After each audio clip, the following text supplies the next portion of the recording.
What is up, YouTube? Casey, how you doing? Well, not too bad, man.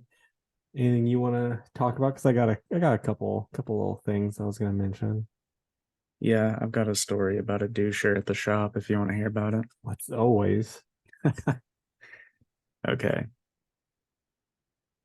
This whole story takes place in the course of maybe 2 minutes. Very quick. It's the 2 minute war. Yes. This guy came in Friday and I greet him, ask him if I can help him find anything. He says no. And uh he like just scans the store like he's not looking. He looks for like 4 seconds and he's like, so you only got new stuff, no like vintage comics, nothing like worth any money, like real sassy. Hmm. I'm just like, and I've got vintage comics, you just got to look for them.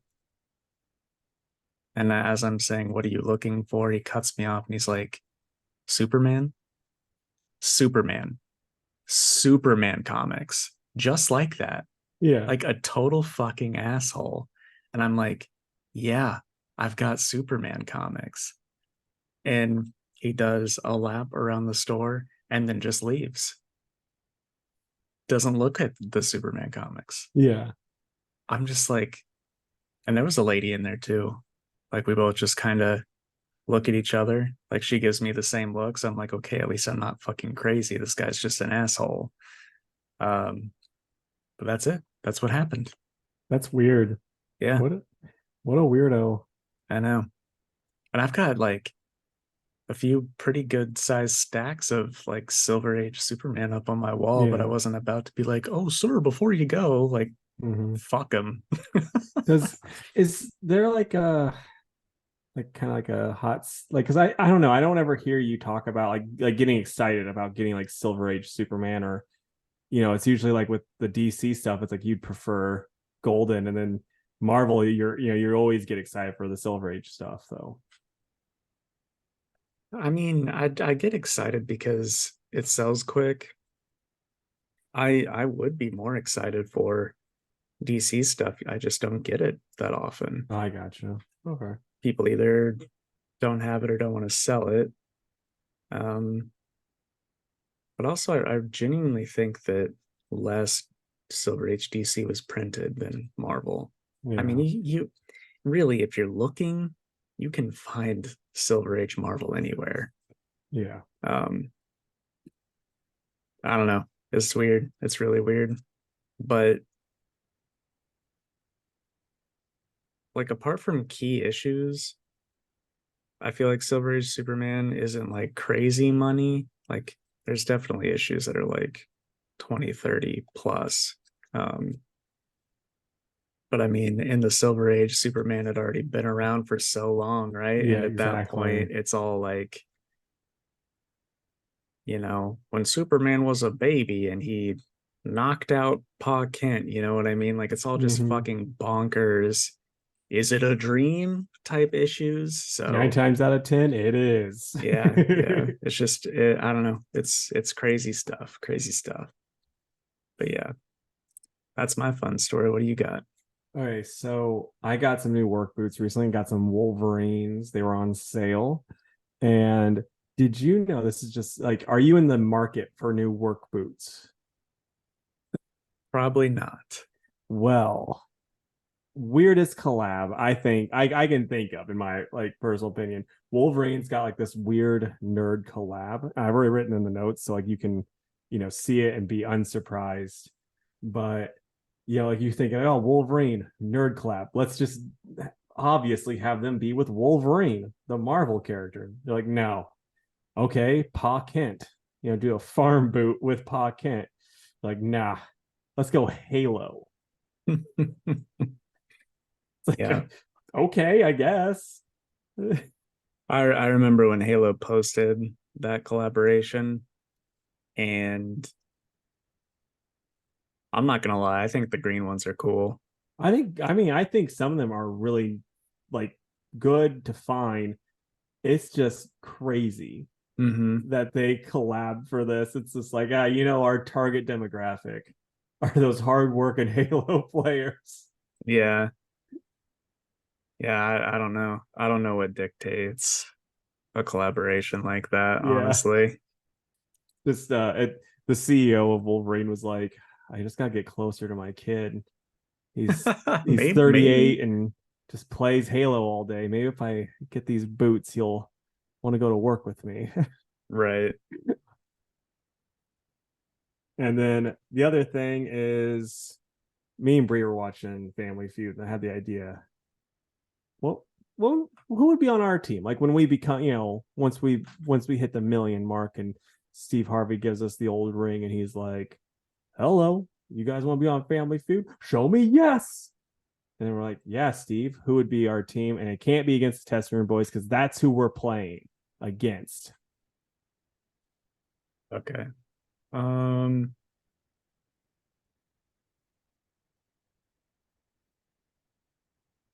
I think it'd be John Lee's Yeah, and friend of the podcast, John Lees.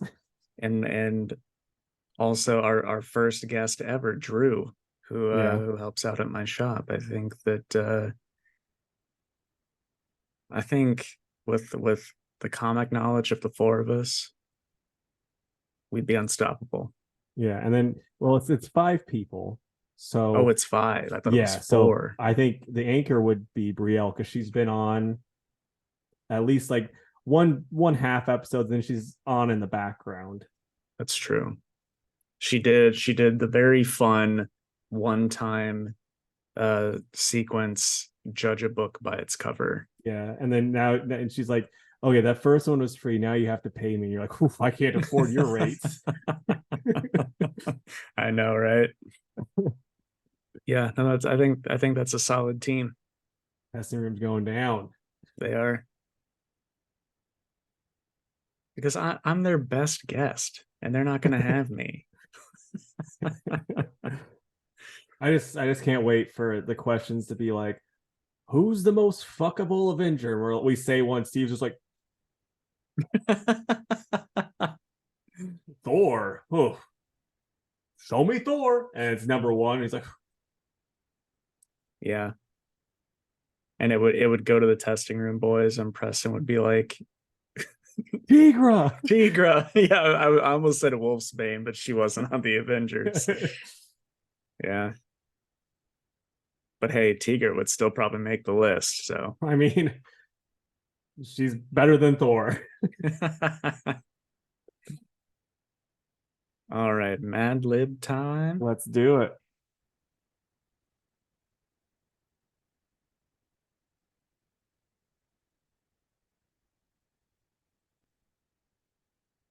All right. SpongeBob.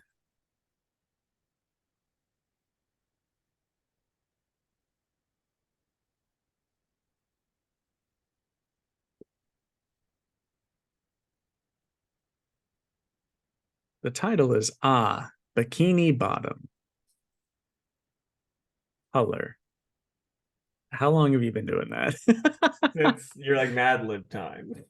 So I'm just like look around like when is he gonna look up? When's he gonna look I up? just don't the whole time. Yeah. Um let's go yellow for sponges. Article of clothing. Square pants.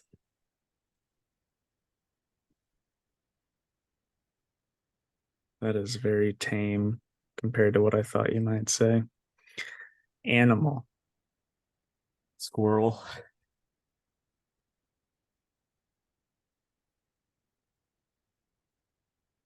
Noun. So how weird can we get with things? Weird. The existential dread that you have after, when the toilet paper breaks when you're wiping and you just get a finger full of your own shit.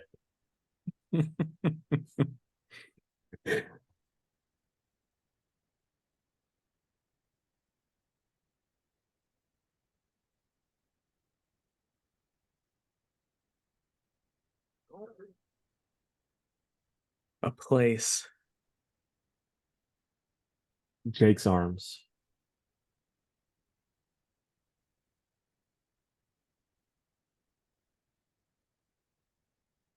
Number. 60.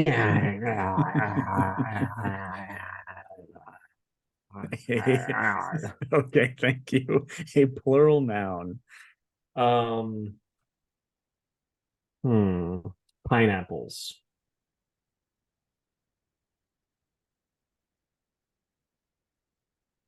Plural noun. Buttholes. One pineapple for each butthole. Part of the body. Oof. Kneecap. Oh, okay.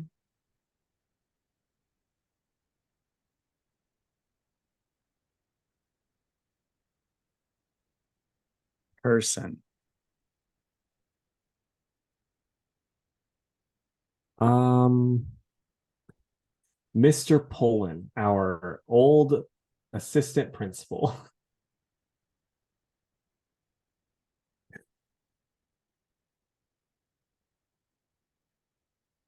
Why did you think of him? I don't know. Type of I'm like, food. oh, like a pizza that's been dropped on the floor and then picked back up, and then they're like, ah, we'll just serve it anyway. It's also known as a monocles special. That is, well, mostly not true. An adjective. Smelly.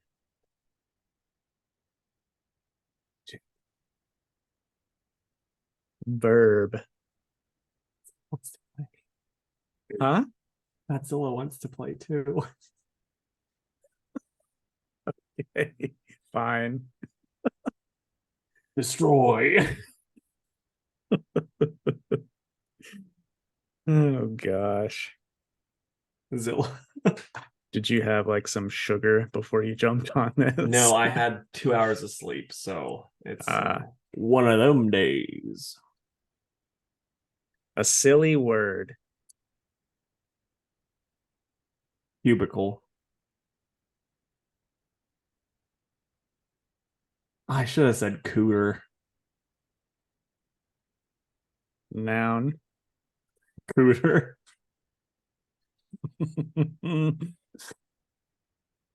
Adjective. Bloody.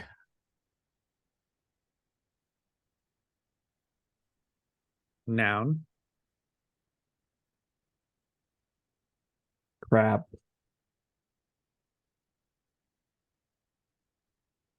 Verb. That. We knew it would make an appearance. Buck always makes an appearance with me.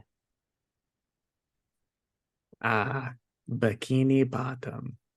I can't really do the French thing that they do at the start of the show. Hey, I'm digging it so far. Considering a trip under the deep yellow sea for your next getaway, Square Pants Bottom has something for every sponge, sea star, and squirrel to enjoy.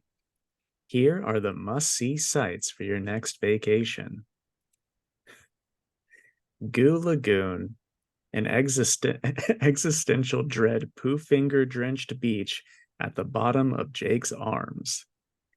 Hang 69 and surf the water's pineapples, or flex your buttholes at Muscle Beach with resident kneecap throb, Mr. Pullin the Lobster. Floor Pizza Fish Fields, where green, smelly hills expand for miles. Listen, can you destroy the gentle cubicle of the jellyfish? Grab your cooter to catch one of these ocean beauties. I wish I would have gone with cooter so you could destroy that cooter. And or the Krusty Krab, home of the famous Bloody Patty, served between two crab seed buns and topped with secret sauce. It's love at first fuck. There you go. Nice. Did you ever see the episode when they revealed what the secret formula was, but it wasn't actually? I'm pretty sure I've seen like every episode, unless it's still coming out. Then I I have think not. it's still coming out. Like, I think Okay. it's. But Then I it saw was the first like 10 seasons. yeah. You're like I saw the first like 1,000, and then but it was like like Plankton finally got the secret formula, and it's like it was Plankton was the secret thing. He's like, oh, and he ran off. I do remember that now. Shall we do the episode? Let's do it. All right. What's up, everybody? Welcome to another episode of the Two Worlds podcast. I'm Jake, and with me, as always, is the Fred to my Daphne. It's Casey. What's up, buddy? Not much, man. What's up with you? Also, why has that not been a Halloween costume for you and Brielle yet? You know, Wow. beautiful redhead, you, and then Jock Brielle. You're right. That kind of seems like a gimme, huh? Maybe one of these days. Real quick, I just feel like this could be a thing that we do during the NFL season. It's who you got for Monday Night Ooh. Football, since we record on Monday nights. Yeah, and I got it right last time. You did. You did. You underestimated Aaron Rodgers, who played the whole game. So tonight we've got the Saints and the Panthers. I'm gonna go Panthers because I know Drew Brees is probably retired by now. He is, but I'm gonna go Saints. Always kind of liked them for no reason. So go marching in. It would So- be I wouldn't have been surprised if you're like, actually, Drew's still playing. He's 200 years old, but he's still going. I know, right? Wouldn't it be crazy though if another quarterback just tore their Achilles too, and we're just like, maybe we should stop doing this? Well, because I saw a thing where the reason why they were trying to say like Aaron Rodgers did is because of the turf, and since it's not real grass. Yeah. And did you watch the video where you can see it snap? no, It's horrible. dude, I hate those videos. I've seen never seen it with an Achilles, but I've seen it with like pecs, where like the guys will be doing like more weight than like I've ever seen at one time, and then it'll just tear right off the thing, and hate it. Yeah. And like biceps are really gross too. Like, yeah, be but doing, I like, don't. Please, no just... more. I can't think about it. Can't think about it. We're you moving can only on. be so erect. Anyway, on to trivia. Try to remember to give a few seconds for the listeners to get their guesses in. Mm-hmm. I grabbed 2 cards, but there's 2 questions on the card, so that the number of questions I ask you each week is just random. Yeah, I mean it's gonna be right around like 3 to 4, probably. Yes. All right. True or false?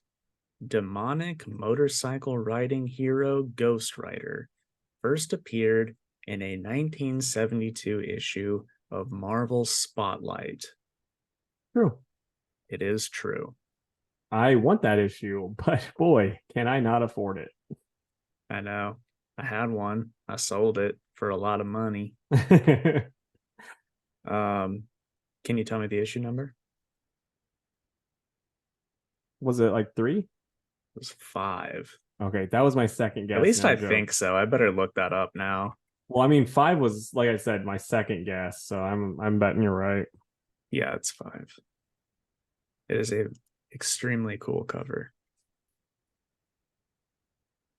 Also, I like how you didn't waste any time. You're just like, true. Yeah. I didn't even think. But I mean, our listeners are beautiful and they're smart and they know how to pause. True. Actually, that's false. They do not know how to pause. 1 point Casey, 0 Jake. All right, this one is multiple choice, but you're not going to need it.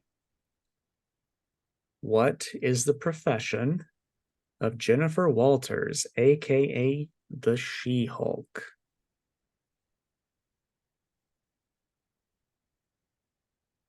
Plumber. No, I'm kidding. Lawyer. It is lawyer. What were the options? I have to know. Is it like model? Doctor, singer, lawyer. Oh, okay. While trying to cure the loss of a limb, Dr. Kurt Connors transforms himself into what Spider-Man foe?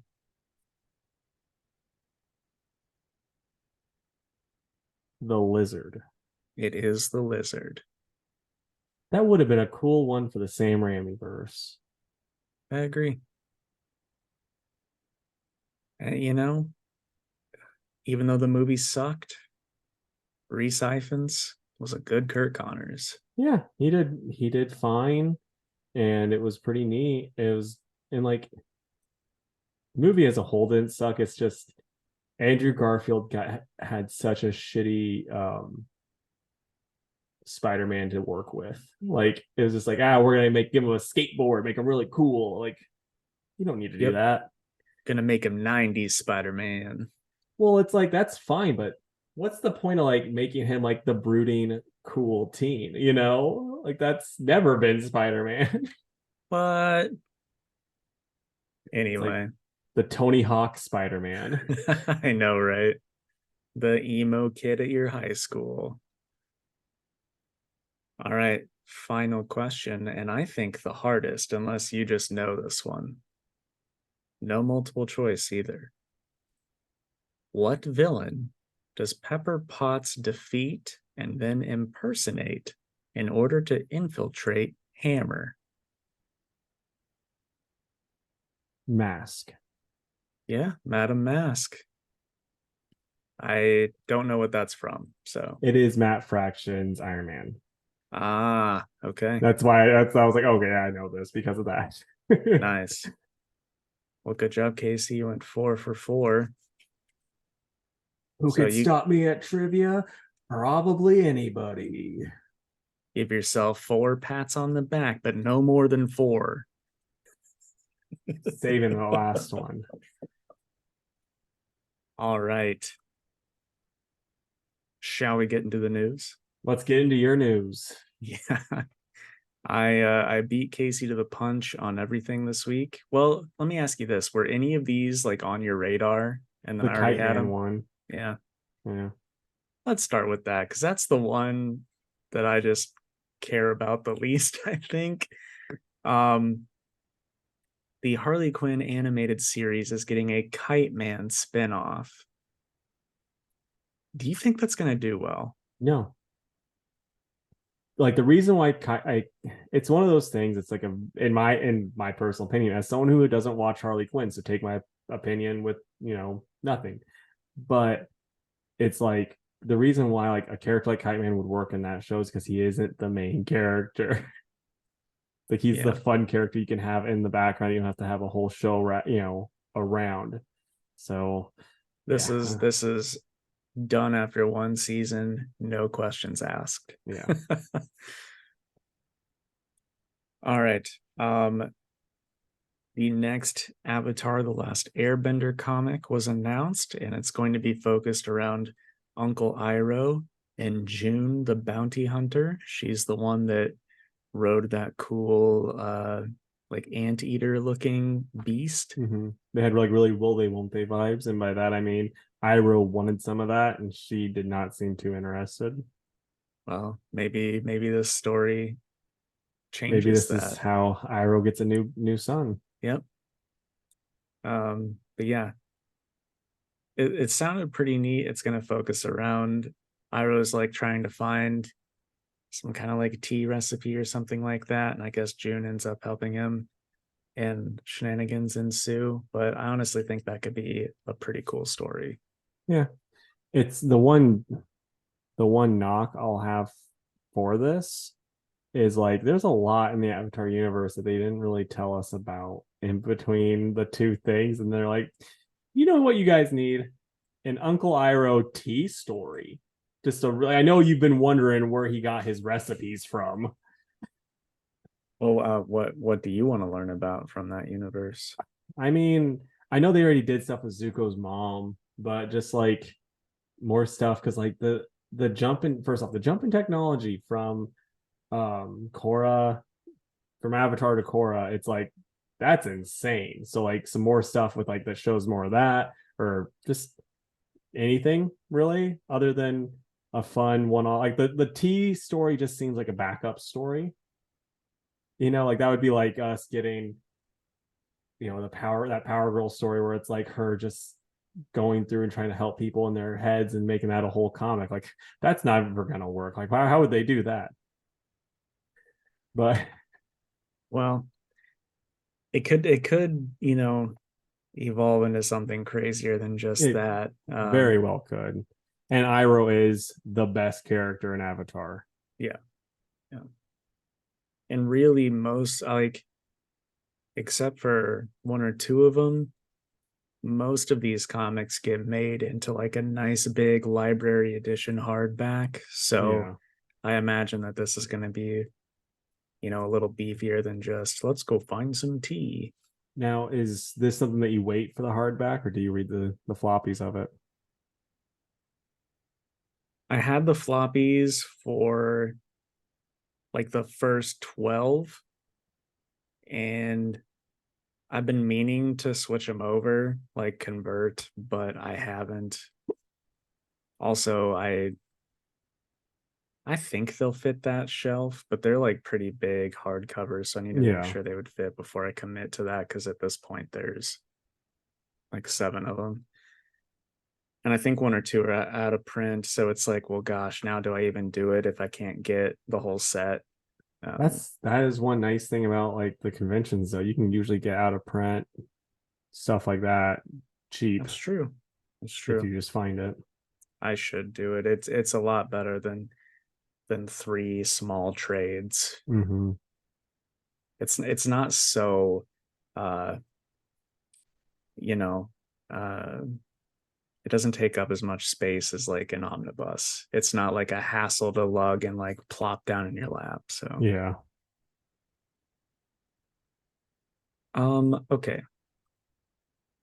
We got an Aquaman trailer this week, as well as a release date. It's out in December. Did you watch it? I meant to and I just didn't. Okay. Are you excited about it? Yeah. Can we watch it on this? We can, but the sound doesn't come through for me. Oh, well then never mind. We're not going to do that. Yeah. I know Amber Heard's barely in the trailer, so that's got some people excited. Yeah. I really didn't either remember or realize that she was in it, you Yeah. know? I don't know that they ever really announced it one way or the other, did they? I think they said she's yeah, because they were like firm on like she's gonna be in it. We stand behind our actors that have abused people. Right. Just those ones though. The rest of y'all get fucked.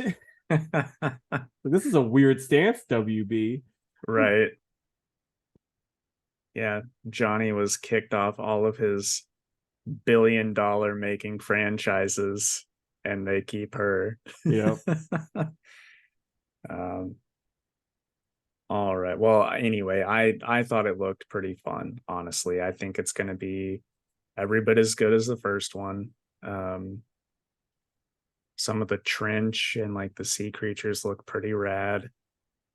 And also I'm sure you saw this week too, but James Wan came out and was like, hey, everybody thought that we went through a bunch of reshoots, but that wasn't the case. Oh, I didn't see that. Yeah, he said that to get everybody back for the movie, they just had to delay filming certain things until people's schedules worked out. Oh, So okay. he's like, what people thought were reshoots long after the fact were just initial shots for certain characters.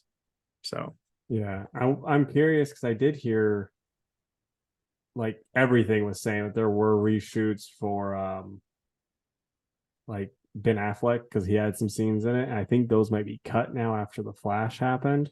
Same way that the Flash ended, and they cut out Ben Affleck and Henry Cavill in that, so they didn't, they don't want to get people's hopes up, type of thing. Be hilarious if George Clooney's in that one too. He's like, "Hey, I'm Batman now." That would be so weird for everybody. All right. Oh, Marvel's visual effects studio unionized this week. That was kind of a big deal. I wonder, because I'm sure you heard the whole shenanigans with them using AI for the opening sequence of what was that show? Secret Invasion. So I wonder if that was like the final straw or something. Yeah, it probably didn't help. Between that and then also like you hear the way that they were treated on everything. But I think She-Hulk was the big one, that where they were like, they actually had like, muscle mommy She-Hulk, apparently, is what I've heard. And then they were like, Marvel's like, no one likes muscle mommies. Get rid of this. Make her more feminine. Like we have to have this done yesterday. And they're like, then do it, you idiots. And they just leave. And then, it's just like, and then it turns out the way it did. And then they're like, why does it look so bad, you idiots? What's the deal? They're like, we had a good one. I'm pretty sure Casey wanted muscle mommy. Who didn't? Well, we'll see what comes of that. Maybe Marvel will be like, oh, yeah, you're going to union? Well, we'll just use AI for everything. And then it's like, oh, well, guess what? It's going to be shit. It is going to be shit. All right. Louise Simonson and June Brigman are going to do one of those 5-issue retro series for Power Pack. And that's going to come out in January. My question to you, Casey, is not whether or not you're going to read this, because I know the answer is no, but have you ever read Power Pack? Very little. Very, like, they like kind of like them as secondary characters and stuff, never like the actual comic itself. Though, fun fact, pretty sure it's one of the Power Packs. One of those characters showed up in Runaways, and then they started dating Carolina. That's my most knowledge of them. But what about you? You ever been a Power Pack fan? Never read them. Yeah. I'm sure there's like a cult following. Yeah. Otherwise, this wouldn't happen. And I know that they had either a one-shot or a mini series just a few years ago. That was them all grown up though, too, right? That was like the current time, correct? Could be. I don't remember. Because I think that was like around the time Runaways came back, and because the girl that was the one that was dating Carolina, she was in like a part of that.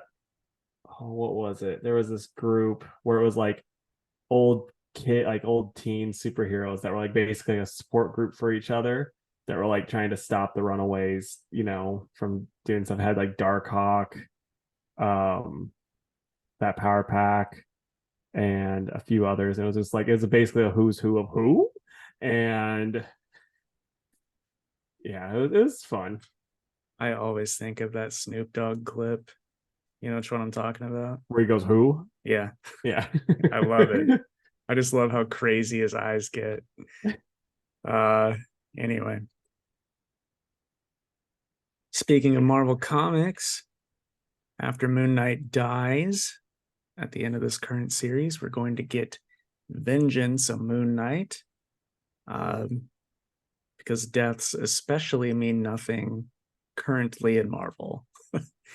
Miss Marvel got killed off, and then the week her funeral issue comes out, they announce her return as a mutant. Yeah. And now it's before he's even dead, and they're like, oh, the next thing's coming. Yeah. And I mean, we knew it wasn't gonna last, especially with this book where it's been super hot. But this is something I am gonna talk about when we talk about comics, how it's just like you just can't. You got to go back to the status quo, and I've kind of been mentioning that with the Hulk book and a bunch of different shit where it's just like they no matter what with these books, it's like we just got to go back to how it was. Sorry, like Moon Knight, you can kind of get away with it more than you can, like a Spider-Man or whatever. But now everything just goes back to the way it was after a while. Yeah. I mean, first off, the costume that they showed for Moon Knight looks incredible. I'll try to find it while I'm talking about this. I think it's still going to be good. I think Jed McKay is going to make it good, because I don't know if they're going to go like, this is Mark Spector, but he's like kind of wiped and he's just like a weapon of Khonshu. You know what I mean? Does that make sense? Yeah. But either way, they showed the cover done by David Finch, and it is very cool. So here we are.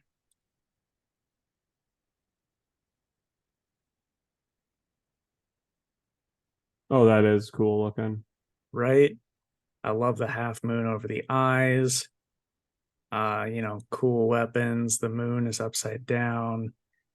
It's pretty neat. Same creative team, so like I'm here for it. It's just silly, Mm-hmm. I don't know. My question is, should I feel that way, or should I be like, this is so stupid? No, I mean, it's to the point now, especially with, and not really even especially, it's to the point now where this is just how it is when a character dies, and especially if they make a big deal about it. Like they have a book called The Death of Doctor Strange, he's not going to be dead for long. Yep, So, for sure. yeah. Okay, Charles Soule and Alberto Jimenez Albuquerque, who did Letter 44 with him, are doing a 6-issue miniseries called The Bloody Dozen. It's part of the Shrouded College saga that the series Hell to Pay was a part of too, and that's going to launch in December. I don't remember. Did you read Hell to Pay? I didn't. So that's the one downside, because I do love some Chucky Soul. Well, here's the thing, folks. If you like Charles Soule and missed out on Hell to Pay and you want to read The Bloody Dozen, pick up the trade of Hell to Pay. It's out and you Yeah. can get one. So, all right. I saved the two biggest bits of news for last because it was honestly kind of a crazy week. So, Casey, did you hear any of the Bill Willingham stuff that went on? I just saw what was in the notes. Okay. So, this new 12-issue Fables run, DC kept delaying it. Bill said he handed in every page for the whole thing 2 years ago. That's how long it's been done. Mm-hmm. And DC keeps putting it off and putting it off and not saying why. And it just recently got delayed again. And Bill said, okay, I'm done with this. And he made Fables public domain so that anybody can go and tell their Fables story that they want to. And like DC can fight him over it, and maybe they will, but that just means that now they can't do anything with it or make any money off of it either. Mm-hmm. And I think it's pretty cool that he did that, because he showed a list of things that DC had yet to pay him for, and mentioned several occasions that they didn't pay him fully what he was owed for certain things. And he said that he just finally got so fed up and mad at DC about it that he was like, fuck it, they're not going to make money off of my thing anymore. Mm-hmm. So what do you think about that? Yeah, I'm rarely ever gonna side with the company when the person that's actually churning out the stuff isn't getting paid. It'd be different too if the guy was like, no, I'm getting paid everything we agreed, but I want more. Then I'd be like, oh yeah, dude, you're in the wrong. But but no, it's like he's 100% in the right. I don't know. I have no clue on how turning stuff into public domain works. So I really don't know how any of that works, but it's like, yeah, get away with it, dude. More power to you. And I hope you somehow make a bunch of money. Right. I'm not sure either because some of the characters in Fables are like Peter Pan or Yeah. other characters that are either public domain or are owned by somebody. So, but I mean, not most of them. It's not like Bigby Wolf is public domain. So, But oh, that was the thing. He said that he still was owed money from the game, the video oh game, yeah. and it's like, dude, that was years That was ago. like we were in high school, I'm pretty sure Yeah, still. yeah. But yeah, I mean, I'm trying to think because I think Peter Pan technically might be public domain by now too. Might not be, but if like because Dracula is and Frankenstein, I'm pretty sure is. So Yeah. Peter Pan might be. But you know, it all comes down to like his version of it. Yeah. So whatever. Crazy stuff. And then the other big thing that came out this week, Alan Moore asked WB Discovery slash DC to send all of his future royalty checks to Black Lives Matter. He said that he was sick of making money off of the adaptations of his work that he does not condone and therefore didn't want any money from them. So, you know, that includes Watchmen, I assume Swamp Thing, League of Extraordinary Gentlemen, V for Vendetta, and Killing Joke, and probably other stuff that I haven't mentioned. Yeah. So, I don't know, kind of a big deal. I feel like that's like a lot of money. Yeah. Especially, I mean, if it was Marvel, it would be like 5 cents, but Warner Brothers actually is supposed to actually pay their people. Yeah, yeah. Um, so yeah, kind of a big deal with those two guys Yeah. this week. I kind of wish Alan Moore would have gone with a charity where the head of it didn't, doesn't get a lot of that money because if I remember right, she bought herself like a big ass mansion. Yeah, So, wonder where she got that money from. I know, right? I know.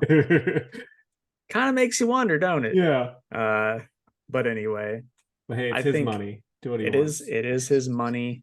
Um, and I think even though he still very famously lives poorly, I'm sure he has got more than enough money from all this stuff over the years that he'll probably do all right. Yeah. I have a feeling he's learned alchemy. He can turn lead into gold. Yeah, you're probably He's just right. mastered that. Mm-hmm. So, all right. And that is it for the news. So, Casey, what'd you read this week? So I read I Hate Fairyland, number 9, Ghostrider, number 18, World's Finest Teen Titans, number 3, Superman Lost, 6 of 10, Green Lantern, number 3, The Incredible Hulk, number 4, Batman and Robin, number 1, and Daredevil, number 1. What about you, buddy?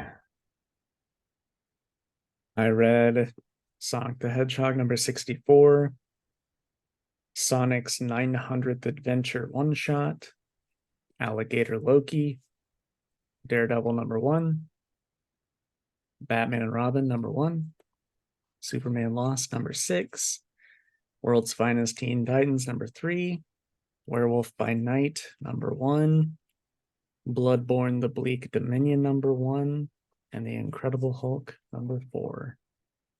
You just gave up on poor old Green Lantern. No, I did read that. I just didn't bring it with me. I gotcha. Dang, bud.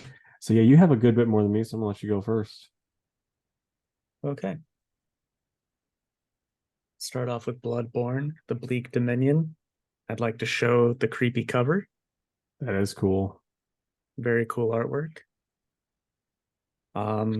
Yes, it's written by Colin Bunn with art by Peter Kowalski. And it kind of follows where the last one ended. I don't know if you remember me telling you, but it involved those two kids. Oh yeah, Uh, yeah, yeah. well, the boy wanted to become a hunter. And so this is sort of like a few months into his training, and he's trying to run off on his own to kill a big monster to prove that he's ready to be a full-fledged hunter. And the other two are like, you're not ready for this, kid. So he finds this creepy creature that I showed you on the cover. And she's like, oh, my goddess can make you a hunter. We just need to talk about the sacrifice you're willing to make for it. And that's where it ends. So I'm on board for it. It was a cool, creepy first issue, and I just got to know what that sacrifice is. So I'm here for it. It gets an 8 out of 10. Right on, buddy. You want to read another or talk about another one? Yeah, sure. Um, I can lump the Sonics together. The 900th adventure one was fun. Uh, there's this little device, a Topaz disc, um, that's making Sonic like teleport around the whole world, and he gets help from all of his friends to get it to the place it needs to be where it'll stop causing trouble. But each time he finds another friend, like a new artist that's helped out with Sonic over the years, takes over. I know what you're thinking, and no, Ken was not Oh, on it. It just would have been the echidnas like fucking. But anyway, the artwork's really, really good. Especially, I got to show you this giant Eggman mech. Um, so like there he is with a big old sword, and like the art's really good. that's awesome. Yeah, I would love to see that art do it in a Godzilla book. I know. What we need is a Sonic Godzilla crossover. That would be funny. Um, but the funniest part of that, so you know how Shadow grabs a Chaos Emerald and says Chaos Control? Well, Cubot and Orbot are here, and it falls into Cubot's hands. So he picks it up and he goes, Topaz Control, and nothing happens. And it's just like a really funny joke if Yeah. you are familiar with that stuff.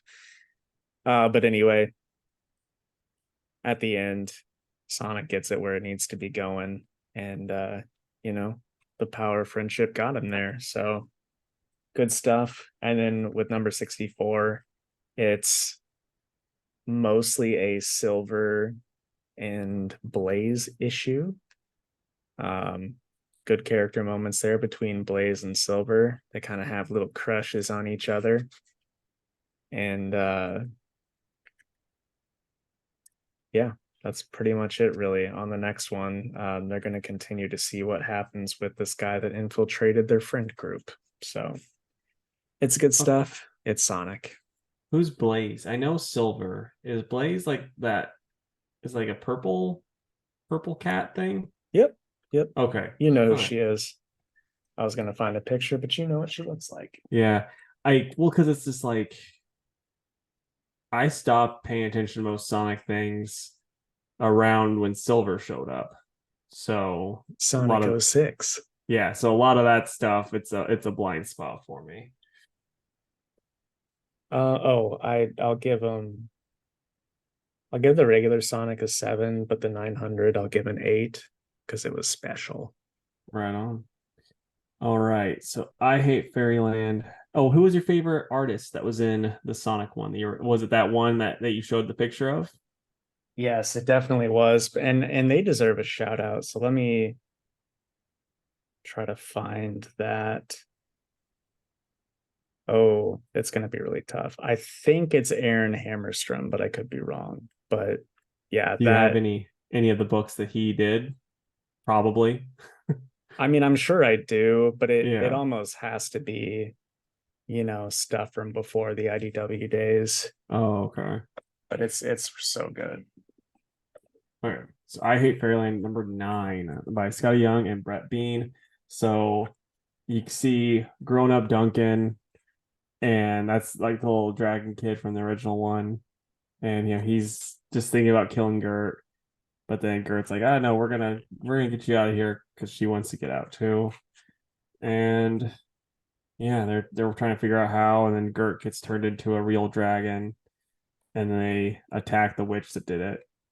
And then it ends with them gonna have to go find Claudia. It's fun, cool series. I have no idea where it's going, issue to issue. Because like the Gert that we had been following is dead, and this is a past Gert that's now the what main one. So it's like I don't know what the hell's going on, but I enjoy it. So I'm gonna go 8.5 out of 10. So they do some time travel-y stuff. Oh yeah, that was in the like they had a whole bunch of different Gerts that were fighting the main Gert, and then all of them killed each other except for the young one, and then the young one killed the main one. Why not? Yeah. All right. Werewolf by Night. It's written by Derek Landy and Fran Gallen. I need to look it up real quick if Derek Landy was the one that wrote the show.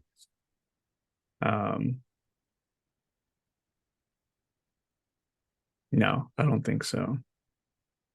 So I think the maybe. guy that wrote the show, wasn't he like a composer? Yes. Um,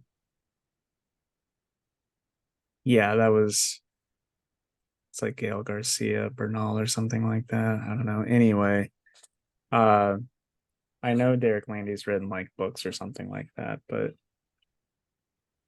Fran Gallen or Galland at the art. The art is so good. Like that's what you get. That is pretty awesome. And I like that it's in black and white. Mm-hmm. Um, except for the parts with Elsa, and those are in color. And then when the two characters meet up, it's like everything's black and white except for her, which I think is pretty cool. So thanks. Um, so I'm trying to find a good example of that.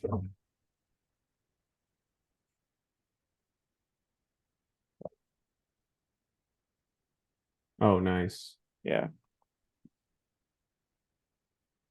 So anyway, it's cool. These two characters used to be a thing, and you can tell there's still some tension there. So at the end,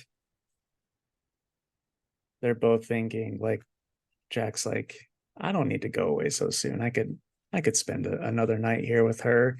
And she's like, what's the trouble in reigniting an old flame? And then he turns back into a human and he's got super long hair and a long beard. And she's like, oh, what's with the beard? He's like, I thought you liked some scruff. She's like, I like some scruff, but you look kind of gross. So she's like, anyway, I'll see you around. And then they go their separate ways. But it's funny and it's really good. Like it makes me sad that it's just a one shot. It deserves to be a miniseries. Yeah. So oh man, it is one of the books that I would consider my pick of the week.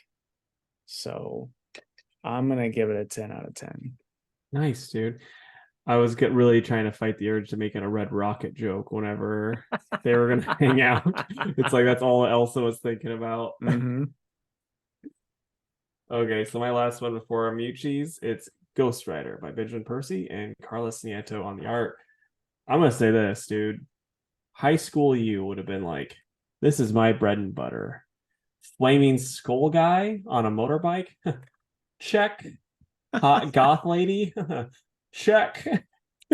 What else do I need? I mean, guys with guns, that's the one thing it doesn't have that you would have loved. Yeah. But other than that, you would have been like, oh man, more stuff about this goth girl. Yes, please. That's funny. But no, it just basically goes more into her and shows more of her backstory. And we're gonna get some stuff between Mephisto, her, and Ghostrider. It's gonna be pretty sweet. I'm all in. I love this book.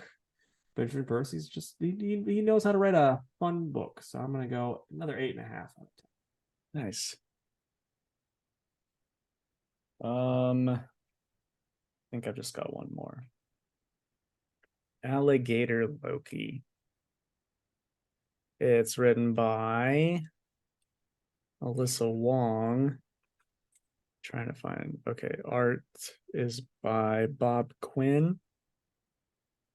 And this is like that book, It's Jeff, about Jeff the land shark, Yeah. where there's no words. It's a silent issue. It's just little short stories about Alligator Loki getting into shenanigans. It's funny. It's really funny. It's just a silly, cute little book, all ages. There was a really fun part where I got to see my girl Magic, so that was pretty cool. But yeah, you know, it's mostly for the kids, but I think any Marvel comic fan would get a chuckle out of at least one of the short stories in there. So I'm a little disappointed that there's never one point when he says "see you later." I know, there's no words, but I'm gonna give it a 7 out of 10. Uh, it's just dumb fun. Right on. All right, dude. What order do you want to do these old babies in? Well, I've got him sitting at Daredevil, World's Finest, Hulk, Batman, and Robin. Let's end on Batman and Robin. We'll do Superman, then Batman and Robin. Okay, so and then start with Green Lantern because you don't have that one. Yes, thank you. Okay, so Green Lantern number 3 by Jeremy Adams and Zermanico on the art, and I like it. It's just the one thing that really annoyed me is that damn book, the Night Terrors or whatever. Like the last issue of this ends, and it's like, hey, we're gonna crash a plane. Like, Night Terrors, the Green Lantern takes up where that leaves off. But then this is just like, okay, where's this coming from? So Yeah, that's a bit annoying. But other than that, I really liked it. I'm excited to see where this goes. I just like Green Lantern. What about you, man? I thought it was solid. I still rather enjoy the John Stewart stuff in the back. Um, the main story, probably not as strong as the first 2 issues, but I realized that it was cut off after 2 issues, so Mm-hmm. they got to kind of get back into it. So I'll give them the benefit of the doubt. Yeah, I'll be honest. This is my favorite of the backup stories in this, and I'm like genuinely pumped for the next Green Lantern book that comes out. It This comes out this week. Yeah. yeah, super excited for that. Um, Not gonna lie, the Wonder Woman stuff came out of nowhere at the end. That's a joke. It's like I don't need to read Tom King's crap, but the Looks backups. nice, I but that's I mean, it. yeah, I didn't even look at it. I was just like, oh, why are we doing this? Well, it's But Daniel Sampier, so you know yeah. that that's good art. But the art in the backup story, it's by Montos and written by Philip Kennedy Johnson. And yeah, those are the best the backup has been, in my opinion. The only real knock for this is like this is kind of like this almost feels like a new number 1 for this series, almost. So that's that's the only downside. So I'm probably at a 9. I liked it a lot. I'll go 7.5. All right. Daredevil #1 by Saladin Ahmed and Aaron Cooter on the art. And just a super cool JR Jr. cover. Yeah, I mean, this is probably the best way we can get JR anymore is doing a Daredevil cover. Yep, you're not wrong. But what'd you think, man? How'd the story set with you? I mean, it's fine. I don't want to bring Matt back already. And I'm gonna say this too. I love the art, except for Elektra. I do not like how she looks in this at all. And maybe it's just because Chichetto just like his styling of it made it look Yes, so cool. that's And it's like exactly what it is. the perfect version. And then like now this is just not anywhere near as good. But yeah, I love the way they do everything else with the art, though. I'm not sure how I feel about them because it's got to be the seven deadly sins that he's fighting now, basically, right? Because this is sloth. That's why he's like, "Oh, I'm so tired," and then you know, it's like I don't really care much for that. Yeah, I don't know, honestly. I was just like, oh, we're doing an exorcism here. Yeah, I don't know. It's one of those things where it's like I wouldn't want to follow up Zdarsky, like this run in particular, because yeah. it was really good.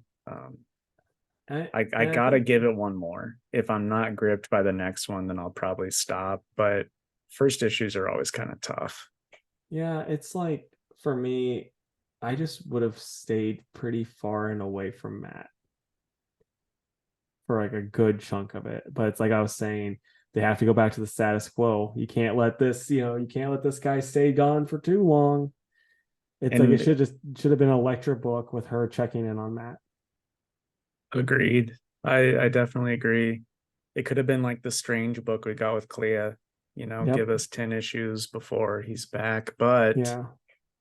it could have been a Marvel thing where they're like, we gotta have Matt in it. Yeah. No, I mean, I put more blame on editorial than on actual writers. But yeah, it's just between and like there's parts with the art are truly amazing, like the way the action layouts and just the way it looks so good. But then as soon as we see like Elektra, it's just I don't know, so slob like this was awesome. Like I Hmm. truly think this fight scene is amazing. It's super super well done, does everything that you need to do. But then if you're watching, like then we get this Elektra, it just does not look good. Well, I mean, I think it's fine. It's just not Chichetto. Well, Or it's even um the guest artist De La Torre was really I good think it's the too. way he draws the mask though, because even like um old whenever he's shown regular Daredevil, it's still like he doesn't look as good. Like everything looks so good, but then like when you draw the masks and stuff, not the I end. think Like it's this, fine on this page. I don't see. I'm not a fan of that. Like I think it's the nose. That's what I'm trying. Like with Electra, it's the horns too and the nose. But like this one, see his nose isn't covered up, and it looks I think pretty awesome. But you go when he's like remembering back to when he was like in the war mode and like right here, and I don't think it looks anywhere near as good. Hmm. So I think it might just be that nose thing. Like never get this guy to draw Batman. Yeah. Well, what are you rating it? I'm gonna probably say 7. It's like perfectly fine. I'll also say weird seeing two guys that are priests cuss so much. Because like Yeah. anytime I talk to a preacher, I'm like fighting the urge to say any type of bad word. Yeah, I get that. I'm probably at a 7 too. It's fine. Yeah. Okay, World's Finest Teen Titans by Mark Wade and Emanuela Lupacino on the art. What'd you think of this one, bud? It's just not for me. It's this It's my this it's my last issue. yeah. I'm gonna keep going because like I like the other ones more than you, but this one is a bit too on the nose. It was just like, look at how they're acting at a comic book convention. This is terrible. And then also the end, um, Dick Grayson's like goes to the con, saves the day, and then now he's like Batman's like, you can't go back here. I said don't go there. You're fucking kicked out. Like Alfred's still alive right now. He would like grab Batman's little bat ear and twist it and be like, you don't treat people this way. I taught you better, you little shit. And he's like, sorry, Dick. Go, you Oh, go back to the Batcave. Dude, I wish that we would have gotten that in this. That would have made it Yeah. better. Yeah, I I don't even want to say it's for like a younger audience because adults can enjoy this, but it's like I've got enough like silly feel good fun books that this one I'm just kind of like annoyed with it. Yeah. And I don't See, know that that's fair to the book, but that's just how I am with it. this one I wouldn't even say it's like a feel good fun book though. Like it does have like, to me anyway, the Titans feel where it's like it's got that drama, it's got this other pieces and stuff. And as someone that likes the Teen Titans, who's read a lot of Teen Titans throughout his life, this is enjoyable, but this issue just kind of sucked. Like so far the series as a whole for me, I've enjoyed each issue except for this one. I'm like, oof, Marky Mark, this is a bit too much. Yeah. I am sitting at a fat 4. Yeah, I'm probably out of 5. I like the art, but Mark could do better with the writing, which is sad to say. All right. Incredible Hulk number 4. It is written by Philip Kennedy Johnson with art by Travel Foreman. I don't love Foreman's art. I think it's okay sometimes. And I think you were a big fan of his during the New 52 Animal Man. Mm-hmm. But I just wasn't feeling it on this book. Yeah, that's hilarious because I absolutely loved it. I was like, this is perfect for this book. And that's the thing with him. It's very much a book by book basis. And this worked super well for me. I mean, like, you got Man Thing, a weird swamp monster, and the Hulk. And so this art works. If it was I like, liked it. I liked it the best when it was the Man Thing part. yeah. That was good. So for me, like I said, for me it works. The only time it really didn't was the very beginning, Hmm. and then after that, I mean, it gets the creepy factor still works, but yeah, I just liked it. This was my favorite issue of this run so far. I think mostly because they're not doing too much of the I'm angry at you banner. Hulk, be nice to me. No, I want to kill you, like that crap. Yeah, good character moments. I like the conversation with Sharni, is that her name? Sharni and Banner in the back of the truck. Um, I also like the idea behind the swamp monster. It's definitely creepy. I like how it draws everybody in. And then, Hulk thinking that he beat Man Thing, but then just gets transported into that plane was pretty dope. Mm-hmm. And I don't know, the way it ended, I'm just like, dude, I need that next issue ASAP. Like, I Yeah, really, really, really like this book. yeah. No, like I said, this is my favorite issue so far of this run. And unlike Jake, I like the art, so I'm curious curious to see what our scores are. What'd you rate it, man? It's still super high. Like, it's a 9 out of 10. I Yeah, still like that's most of it. I just thought the art was like, okay. yeah, that's where I'm at. The really the only like one thing I didn't like, and this is something that's kind of my opinion with travel anyway, is his monster design. So like he draws the monsters, like the nut on his monster is cool, but like that just looks like a jumbled mess to me. Mm-hmm. you know but then like his if you're like I said, if you're wanting to see like his this whole looks awesome, Yeah. and Yep. then this part with Man Thing, super awesome. It's just like, I don't know, there's just something like not creative about the way his monsters look. Yep. I agree. Okay, so Superman Lost Time, and I thought it was going to be right at the front, but it's not. Yeah, I know it's by Priest, Carlos and we Pagulayan. have, Carlo Paculian on the art.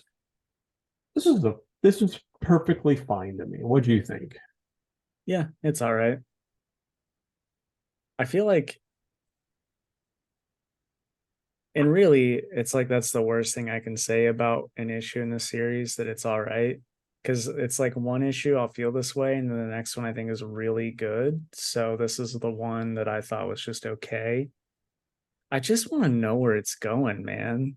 Yeah, Like, and I don't mean that in a bad way. It's just like we're 6 issues in and I still don't have a fucking clue what we're doing. yeah. So, 4 issues to wrap that up, and I believe that it will have a strong finish. Now, I do want to talk about one thing. I know you don't know because you're not like well versed in Green Lantern stuff, but unless I have a complete misunderstanding of Green Lantern lore, the whole yellow impurity thing doesn't work Correct. because if I remember correctly, the yellow impurity is Parallax in the power battery, and then they figured out how to overcome great fear, but that impurity is always there. It's not in the ring itself, it's in the power battery that they get the power from, and it's just there now because they re-imprison Parallax in there. I don't know if Parallax is left again and come back. It seems like it happens a lot, so I really don't know. But the impurity should always be there. They just have to realize that they have to overcome that fear. That was what how Jeff Johns made it sound. Don't know if things have changed since then, and I'm just wrong. But that was, as far as I know, that's incorrect the way he had it written in there. Do you have any idea? I don't. I mean, the last time I knew anything about the color stuff, the yellow thing had been like retconned, but what you just said, I mean, sounds more updated and makes more sense than just it's retconned. So Yeah. I will say though that that Viking hero during Yeah, I knew the you'd All love for him. One chapter, he looked cool though, didn't he? Yeah. Yeah. I like that. And that monster looked cool. He fought as like Mm-hmm. a big old ice shark looking thing. So And like Priest, this is one thing too I am gonna say about this is like Superman's trying to help these people. None of them, like, it's very like it's on the nose, but not near as on the nose as Mark Waid, where it's like trying to do this like political thing where like, oh, the planet is dying. The people are like, it might not be. People have been saying this for years. And then, like it's basically just like they're they're listening to this guy who's saying that it's gonna, everyone's gonna die. And they're like, we've heard this before. Or hey, it's not my problem. It's gonna be the future people's problem. Like this type of stuff. And it's like, yeah, this is like I said, a little bit on the nose, but it's not quite as preachy as the Titans were. So, it for me, like this is how I like my political related stuff where they're trying to teach us something. yeah, I like that a lot more. With Tom Taylor would have been like, no, Superman just solves it. Everyone's happy. right. It's like, oh well, that Oh, doesn't but help. Superman would have given a speech that was like, I believe nobody should touch someone else that doesn't want to be touched. And then the Yeah. internet would be like, oh my God, he writes Superman so well. So Anyway, yeah, to me, this is how it's done well. And when you insert politics into stuff, and even if you don't just don't agree with what's being preached, or you do, it's like, I don't know, it's just it works better when it's subtle versus, to me anyway, where it's like, this is what you need to do. But so where you at with it? probably a 6. Yeah, I'm probably at a 7. I just like things a little bit more than you this week. Yep. We'll see if that's true on this next one, though. Batman and Robin #1. It's written by Joshua Williamson with art by Simone DeMeo. I loved this book. Yep, me too. This is what Batman should be right now, not the shit we're getting from Zdarsky. I Yeah, loved it, man. it's super good. It's like Joshua Williamson should have had a longer tenure on Batman because he's so good at writing Batman and Robin. So Mm-hmm. this is great. The art is also just too darn good. I The agree. one thing I am gonna say though, is there's a part when Bruce is like, "Hey, Damian," and then Damien's like, just use your normal voice. We're not costumes. Like, oh, sorry. Hey, Damien, you've been enrolled in high school. And Damien's like, why? If you've read Monkey Prince, he's already been in high school. Joshua Williamson, come on, bud. Yeah. I I get why that is being brought up. I just know that that's like not going to be a lasting thing. Mhm. And we've already seen it a couple times, like you said, a Monkey Prince. Also, that was it Lemire? That Lemire, and I know that was like when Robin was like way younger, but it's like we've kind of still kind of had that recently. You know what I Yeah. mean?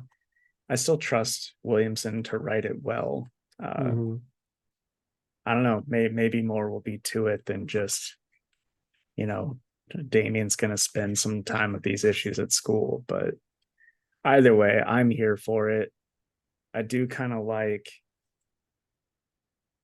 Batman. Bruce is trying to talk to him, father to son, and Damien's just like, yeah, okay, and kind of goes into his room and is starting to write his little manga, which I love that carried over from the Robin Yeah. book.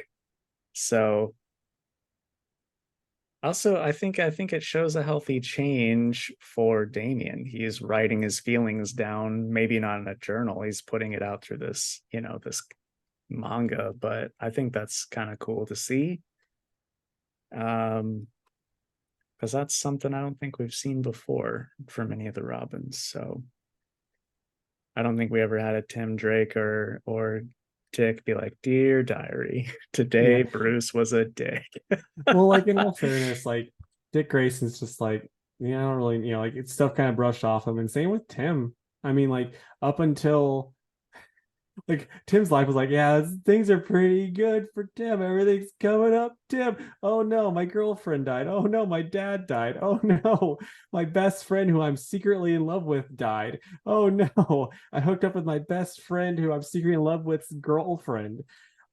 And after she found out that I was trying to clone my best friend slash her old boyfriend that died. A lot of weird stuff happened in that Teen Titans run.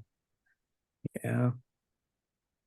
But oh, I also wanted to say that I know we've seen it before, but I really like Damien's Robin costume. I think Mm-hmm. it's super cool. But yeah, I thought this was perfect. It's like I just said a few minutes ago the first issues were tough. This one was a perfect first issue. It's everything you want. So Yeah, I mean, outside of them, like for me, like the only knock I'm giving it, and that's why I'm at a 9.5, is because of the school part. It's like this literally came out like what, a year and a half ago that he was already in school, and now he's like, I don't go to school. I already know more than them. It's like, bud, you were just there. yeah. Well, it's a 10 out of 10 for me, and it's the other one that I said was a tie for pick of the week. Yeah, this is my pick of the week too. Everybody But should be reading it. If you're reading normal Batman and you think, it's okay, read this instead. yeah, but what are you excited for, man? Oh, let's see here. Lots of number ones, that's for sure. The new Witcher miniseries starts up. It's called Witcher Wild Animals. So I'm gonna say that. Um, gonna go with Superman because that's coming back and that's exciting. And I think I gotta say Red Sonja because I feel like it's been a little while since that second issue. So for me, I'm gonna go Alpha Flight number two. The first one was okay, and I'm hoping just for more from that. Then I'm going Green Lantern War Journal since Jake didn't say it, and then I'm gonna say Saga because Saga's back finally. It's like we get 3 issues and then we wait a year. I know. Though But uh runner up though to Predator Wolverine, I hope that is a good time. I have a feeling it's gonna be so dumb and so fun. Okay, now Batman Day was this last week, so I just want to go have you go with your 4 favorite Batman writers and artists of all time. And you can do all artists if you want. just your four favorite Batman creators. Chuck Dixon.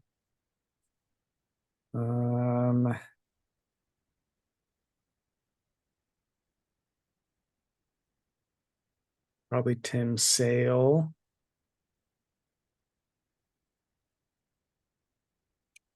Trying to think.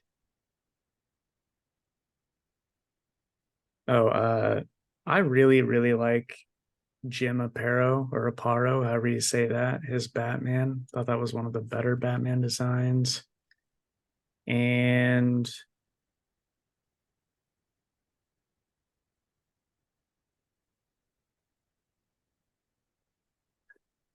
just not to be like one of those guys, but it was one of those you had to be there moments. I'm gonna say Scott Snyder. Because Yeah, really, the new 52 Batman was something that quite literally everybody was talking about. yeah, and so because Scotty Snide's on mine, and Black Mirror also is my Yes, Black one of my Mirror. favorite. Not my favorite because my favorite goes to Tim Sale and The Long Halloween. So gotta go with him. I'm gonna go Grant Morrison also, and like I don't want to say Jeff Loeb, but I'm gonna say Jeff Loeb, even though like I'm okay with Hush, but like Long Halloween and Dark Victory, and then that Long Halloween sequel that we got before Tim passed away was all really, really good. Yeah, he knows how to write Batman. Yeah. And there's a lot of other stuff that he doesn't know how to do. All right. I guess that's the end of the episode, huh? Yeah, man. I'll say this. It was nice to have some fucking news. Right. So, all right, guys, closing plugs. If you would, please go to facebook.com/Two Worlds Podcast and like the page.